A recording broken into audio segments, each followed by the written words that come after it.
Hey y'all, and welcome back to Leonard Creek Farm. Let's talk about homestead burnout. I got some tips and tricks in this video, and I hope you enjoy it. I'm going to refer in this video to a video that I made last year. I think it was in the fall or the spring of the year where I was talking about homestead burnout, but this is a new one with some new information, so let's go. Heidi, go away. What's your deal? She only does this when I'm on camera. Hi, you think I'm talking to you? Hi, Kate. I'll probably have to talk about this somewhere else. Hi, Kate. All right. She went away. For how long, I don't know. But I talk about wearing yourself thin and just doing too much. When people get started in homesteading or farm setting, they don't do it gradually. They want to buy all the things, all the animals at one time, learn all the skills, and do everything like somebody they seen on the internet's doing it. That just popped right out. I didn't even have to hit it. Sitting them out in the sun for a little bit. I've talked about these water bowls and why I use metal over and over and over again. But these have been sitting out in the sun for like 5 minutes upside down. Like I said, it's 7 degrees outside, but the sun's shining, and so the water's slowly popping out of these, or the ice is slowly popping out. That didn't take much, but they want to do too much. And then when it comes to wintertime, like it is now, and you're having to bust waters, and it's freezing cold outside, and you can't wear gloves the whole entire time you're outside, because anybody that has farm animals knows why you can't wear gloves the whole time. And you're just, it's easy to get burned out. But I want to give you my first tip to prevent that. So the first tip is don't take too much on from the beginning. If you just learn one skill at a time, or you just get one kind of animal at a time, it's going to prevent you from feeling overwhelmed when things don't work out. And guys, things are not going to work out every single day, every single time, with every single animal. Things are going to happen. Are you bouncing? I've got them on the cage. The camera's bouncing. Things are going to happen. Animals are going to pass away. Some animals might not reproduce like you want them to. Just things are going to happen. And so I recommend just doing, one thing at a time. If you want to learn how to can, just teach yourself to can one thing or two things. If you want to have farm animals, get one type of farm animal at a time. If it's rabbits, get rabbits. If it's chickens, get chickens. If it's quail, sorry, they're down here, you can't see them. Then get quail. If it's cows, get cows. If it's goats, get goats. Don't pile yourself up. It's not a competition. So you don't need to have everything that you might see me have, or that you might see another homesteader have. Just get one thing at a time done.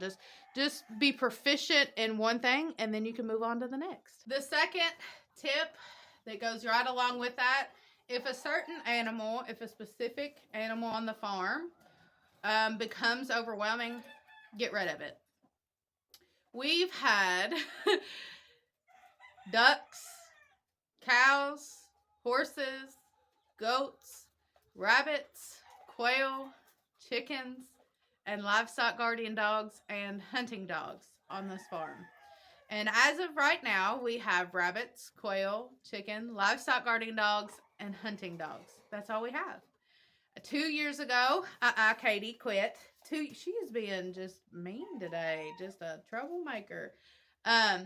2 years ago, I decided the goats were just too much, and so I sold them. I even took a loss, but the loss was,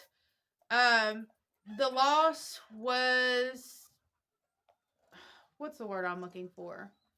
I was willing to take the loss for the peace of mind and the less amount of stress that they were causing me. And so if there's a specific animal that just doesn't do well with you, you just don't jive with it, or that animal doesn't jive with you, or they just don't do well in your area, then get rid of them. Like I said, it's not a competition. You don't have to have what other people have, and If they didn't work out, I'm sorry. You know, that can be disappointing. I went through all the emotions. I went through all the emotions with the goats, and I'll link the video as well. I went through, you know, I felt like a failure. And so if there is, no, Koa, if there isn't, you know, a specific animal or a specific something that, you know, doesn't work, then if it becomes too overwhelming to deal with, then, you know, pass it up.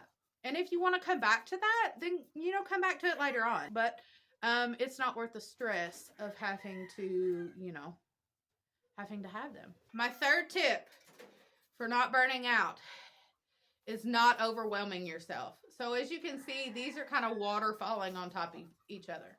This starts with choosing specific animals or specific tasks that you want to learn and not putting so much pressure on yourself to learn them or for them to work out or for them to do for you to do them, or having so many animals that it becomes a task and not a joy anymore. So I talked about getting rid of the goats because it was stressful. And you know, if there's something on your farm that is causing you stress, heartache, or something like that, then go ahead and get rid of it. Because once something becomes not fun to do, it becomes a job, then it makes it that much harder to get up and do every day.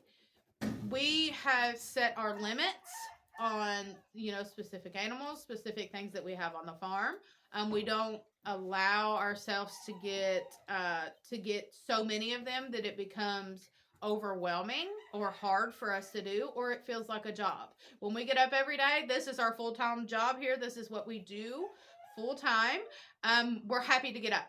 You know, I'm not upset about having to break waters out, you know, out today. I'm not upset, you know, that we're in the single digit weather. I'm not, you know, I'm not overwhelmed or worried about any of that because I've set limits on, you know, if, like I said, if something becomes overwhelming, it's just it's gone. You know, you want to enjoy this.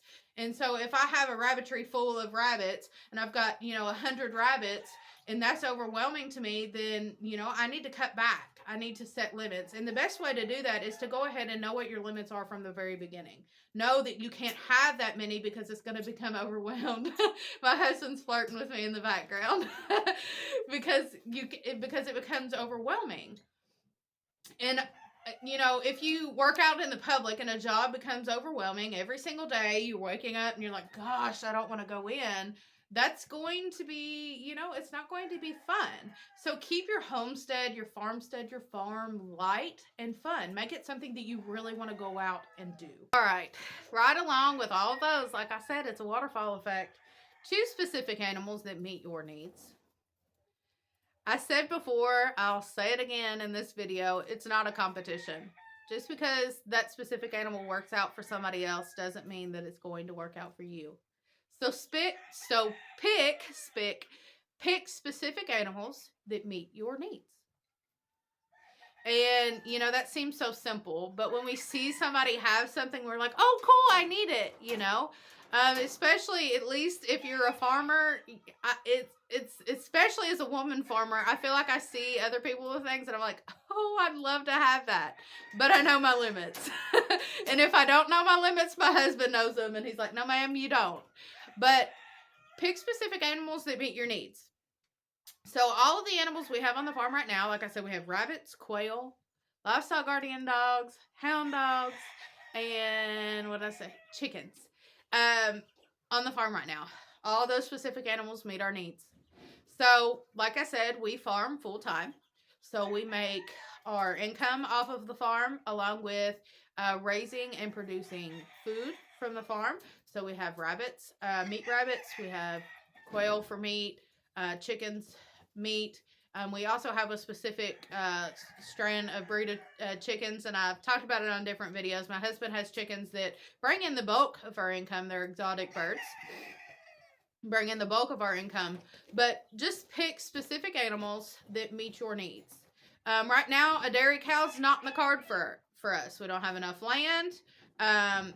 that I would feel comfortable having a dairy cow, and so we don't have a dairy cow out there. Just because so and so on YouTube or social media has a dairy cow and they love it doesn't mean it's for you. You know, we don't have dairy goats. Same reason. I don't. I don't have enough land to keep a significant size herd of dairy goats on the farm, so I don't have them. We sold our horses. We sold our horses because we wanted to give them, a little bit more land for them to roam.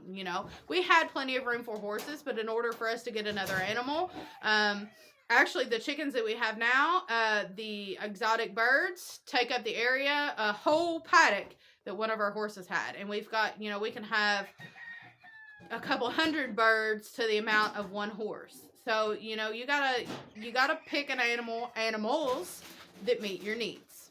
My last tip is use things that work on your farm, tools that work on your farm that help you. If specific things you see on the internet, help another individual. We're going back to this, it's not a competition. They help another individual and you want to try them, sure. But just because it works for them doesn't mean it'll work for you. So pick specific things that work for you. We can go back to the beginning of the video, and I was talking about how I've done videos on the metal water bowls. That specific tool works better for me than, we'll say, water bottles. We could say I've never tried a automatic water system, but to me that just seems like, a lot of money, a lot of work. It doesn't seem like something that would work for us. Maybe we'll try it later on, but I don't see it working for us. And so maybe it works for somebody else. Maybe it works for another homesteader. It doesn't mean it's going to work for me. I prefer the metal water bowls. So using tools or things that maybe seem simple, maybe seem, low end. Everything doesn't have to be expensive. Maybe something that maybe seems out of the ordinary that might work for you but doesn't work for somebody else. Pick tools and things that specifically work for you on your farm and your homestead, and don't worry about what everybody else is doing. All right, guys, I hope this video was helpful. I tried to keep it short and sweet. I know when I'm in front of the camera, I don't want to be too blabby, but I always seem to be that way anyways. But I just hope this video was helpful. We've talked about multiple things in this video, including, knowing your limits, knowing the things that you can control, knowing the things that work for you, keeping things within reason, within what's reason for you. Whatever works for you is what you need to go with, what you need to do with. And so that's kind of what I wanted to push across here. We were talking about in this video burnout, and how people get overwhelmed quickly when they start out doing this. But guys, I hope this video was helpful. If you enjoyed it, please like and subscribe. Leave a comment down below if you have any tips or tricks that have helped you down through the years. But guys, I appreciate it. Thank you so much for hanging out. We'll see you on the next one. Bye.